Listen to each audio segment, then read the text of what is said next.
అవసోపాన బట్టి అత్యంత పిన్న వయసులో పెద్ద రాష్ట్రానికి ముఖ్యమంత్రి అయిన వ్యక్తినే బుట్టలో పడేసిండు కేసీఆర్ అంటే ఇక మేము లెక్కనా అని అనిపించింది. వారితో నాకున్న వ్యక్తిగత పరిచయంతో ఇప్పుడు కూడా నేను అనుకునే ఏం సంగతి అని మాకు కూడా ఎంతో కొంత పరిచయం ఉంటారు కదా.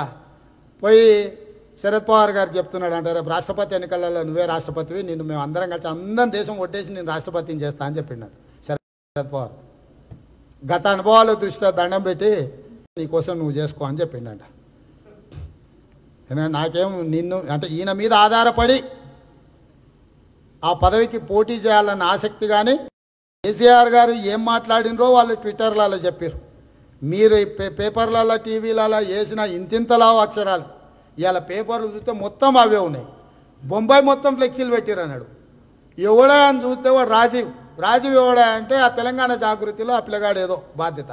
రేపు పెళ్ళిళ్ళు కానీ ఇవి కానీ ఇదేదో మ్యారేజ్ అంటే క్యాబ్ అయ్యా జైపూర్ మే ఇక ఈయన దేశ్కి నేత అయిపోయిందని దాని మీద రాసిరట దేశ్కి నేత అని.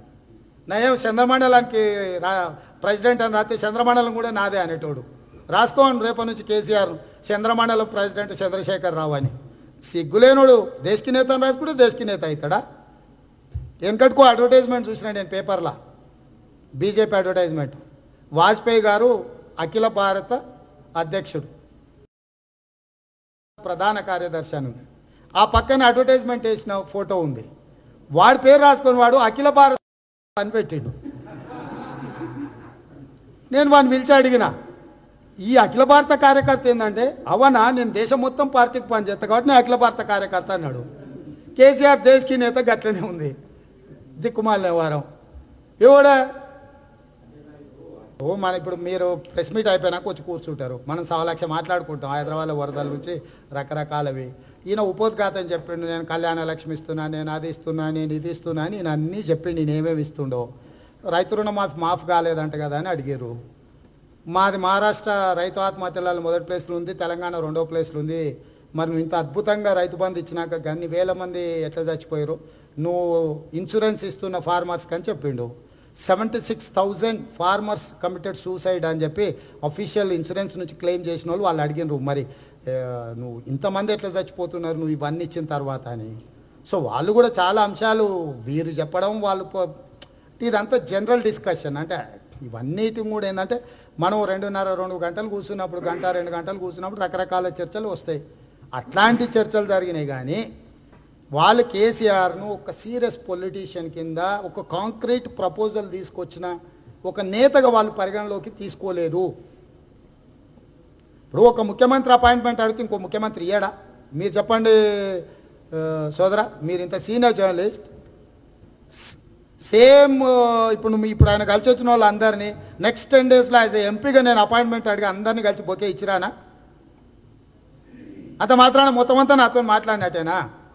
మీకు అమెరికాలో ప్రెసిడెంటు $500 కడితే ఫోటో ప్రొవిజన్ ఉంటుంది తెలుసు కదా మీకు.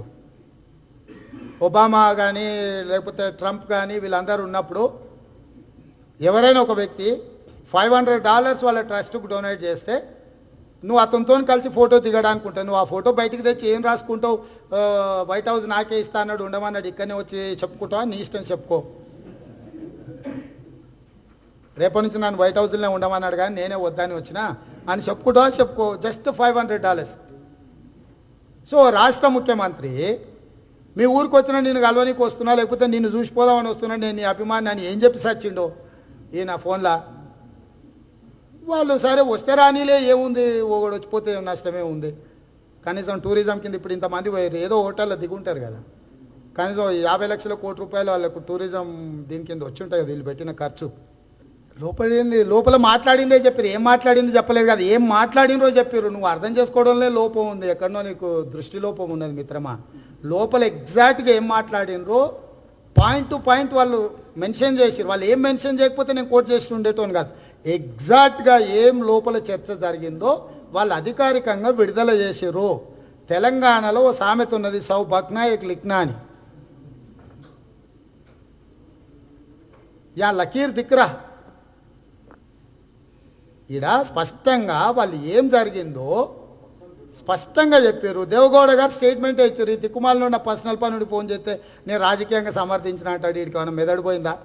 నేను అసలు ఆ చర్చనే చేయలేదని దేవగౌడ స్టేట్మెంట్ ఇచ్చాడు.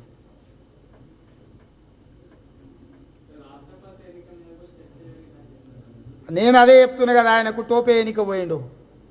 వచ్చే రాష్ట్రపతి నువ్వే అంటే నాకేమవుతుంది, ఆయన నువ్వే తీసుకొని నీకు దండం పెడతాను అంటే నవ్వుకుంటే ఈయనేం చెప్పిండు. నేను చెప్పేది అదే, సీరియస్ కంటెంట్ ఏది, ప్రపోజ్డ్ కంటెంట్ ఏం లేదు. 100 వ్యవహారాలు గాలి ముచ్చట్లు ఎన్నైనా పెట్టవచ్చు. మనం ఈ నుంచి ఆడిపోతే ఈ రోడ్డు అంటే టైంనంతా గడపడానికి మనం రకరకాల చర్చలు చేస్తాం, అన్నీ కాంక్రీట్ కాదు కదా. పొలిటికల్గా సింపుల్ స్టాండ్ మిత్రులారా మీరు అర్థం చేసుకోండి. యూపీఏని చీల్చడం ద్వారా కాంగ్రెస్ను బలహీనపరిచి మోడీకి ఈ దేశంలో పోటీ లేదు, ప్రతిపక్షం లేదని నిరూపించడం ద్వారా మూడోసారి మోడీని ప్రధానమంత్రిని చేయడానికి కేసీఆర్ గారు పూర్తి స్థాయిలో నిరంతరం పనిచేస్తుండు.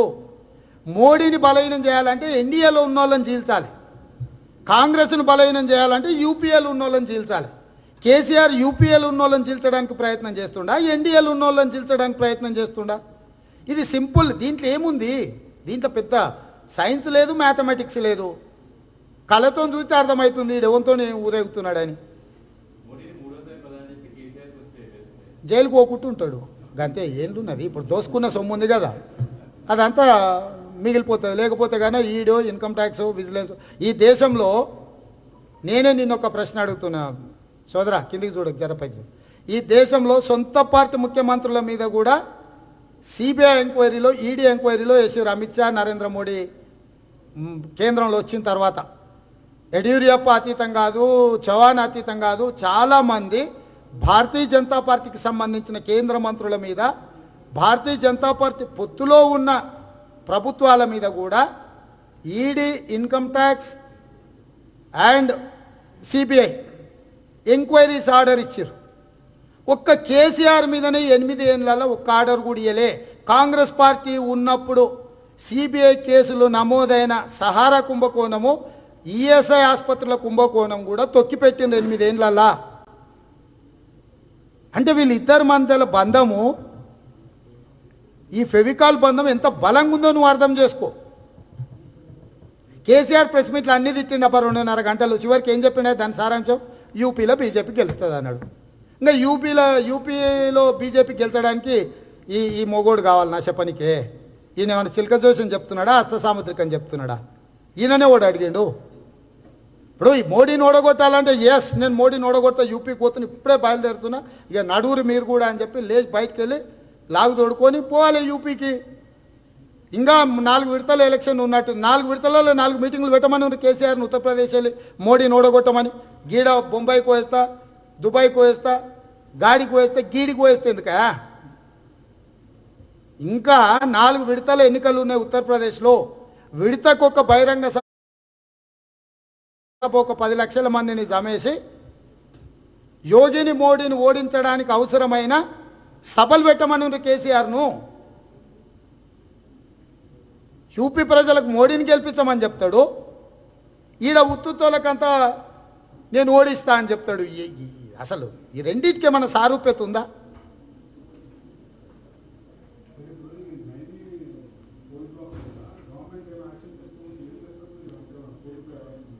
డెఫినెట్గా అన్ని రకాలుగా ఎక్స్ప్లోర్ చేస్తున్నాం. పార్లమెంట్లో కూడా మాట్లాడతాం. ఉత్తమ్ కుమార్ రెడ్డి గారితో కూడా మాట్లాడినాము. కోమటిరెడ్డి వెంకటరెడ్డి గారు ఎన్ని ఫిర్యాదులు చేసాడు. మేము పార్లమెంట్లో పార్టీని కూడా కంప్లీట్ కాంగ్రెస్ పార్టీ దృష్టిలో కూడా పెట్టి దీనికి సంబంధించి మార్చి 14 నుంచి 2వ విడత పార్లమెంట్ సమావేశాలలో ఈ విషయం మీద పూర్తి స్థాయిలో చర్చలు లేవనెత్తడానికి ప్రయత్నం చేస్తాం. అక్కడ కూడా మాకు న్యాయం జరగకపోతే ప్రభుత్వం ఇట్లనే మొండిగా ముందుకు పోతే చివరి అస్త్రం ఉండనే ఉంది కదా న్యాయస్థానం. తప్పకుండా అన్ని రకాల ప్రయత్నాలు చేస్తాం. ఈ తెలంగాణ సంపద, ఈ తెలంగాణ సంపదని కేసీఆర్ కుటుంబం కొల్లగొడుతుంటే చూసుకుంటూ అయితే కూర్చోం. డెఫినెట్గా అన్ని రకాల ప్రయత్నం చేస్తాం. హాయ్ ఫ్రెండ్స్, మా టుడే టుమారో యూట్యూబ్ ఛానల్ చూస్తున్నందుకు చాలా థ్యాంక్స్. మరిన్ని లేటెస్ట్ వీడియోస్ కోసం వెంటనే సబ్స్క్రైబ్ చేయండి. అలాగే ఈ బెల్ ని కూడా రింగ్ చేసేయండి. మా నోటిఫికేషన్స్ అన్ని మీ మొబైల్లో వస్తాయి. అలాగే మా వీడియోస్ మీకు నచ్చితే లైక్ చేయండి, షేర్ చేయండి, నచ్చకపోతే కామెంట్ చేయండి.